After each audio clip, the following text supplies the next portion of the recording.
So what I do here is on Mondays I come in and I help pack orders for clients. So we get order forms that they fill out ahead of time stating what they'd like. And then my job is to kind of go through the shelves, or they look like grocery aisles, and fill the orders for the clients. And then on Tuesdays when I'm here, we have the clients actually show up and they'll give us the list and I'll do the same thing. Each week we get about 50 to 60 bags of food, and that's not to say people donate full bags, but if you accumulate the bags from the boxes and what people drop off, it fills about 50 to 60 grocery bags a week. There's about 400 clients of the pantry, and it averages out to about 200 households.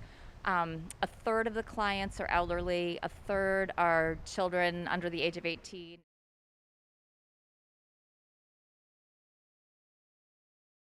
During non-COVID time, the clients would actually come into the pantry and walk through the aisles and choose their items. A volunteer would help them go through and remind them of the limits, but they'd actually get to choose exactly what they want.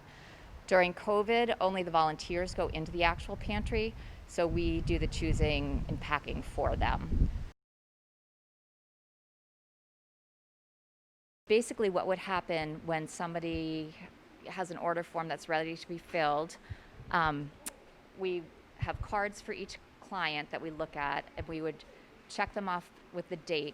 And we go through and we go up and down the aisles just like anybody would in a grocery store and fill their orders. For each area, it tells the household size and the quantity that they're allowed. So it also says this on the sheets that they fill out so they know how many they're allowed. And then, the shelves are really well organized by types of food so that when we go through to fill the orders, we're really able to find what they need. After all of the non-perishables are packed, the order comes into the kitchen to be filled, and this is where they get all of the fresh fruits and vegetables. It'll be filled with produce in here, and then we'll fill that order based on their order forms. Also behind you is the refrigeration unit where we have a lot of the refrigerated goods, milk, cheese, egg beaters. We do frozen vegetables, some frozen fruits, frozen meat. All of those will be filled as part of the orders as well before we give them to the clients. And we also get fresh bread in for them. There's a number of things people can do. Obviously, donating food is a big one. You can donate food by putting it in, there's bins in Roach Brothers and Whole Foods that take donations.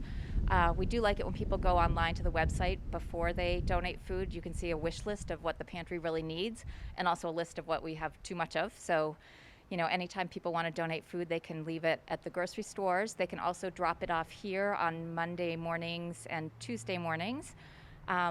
Financial donations are always really welcome and needed, and people can also volunteer. And if you go on the website, there's a link to ways to volunteer for the pantry.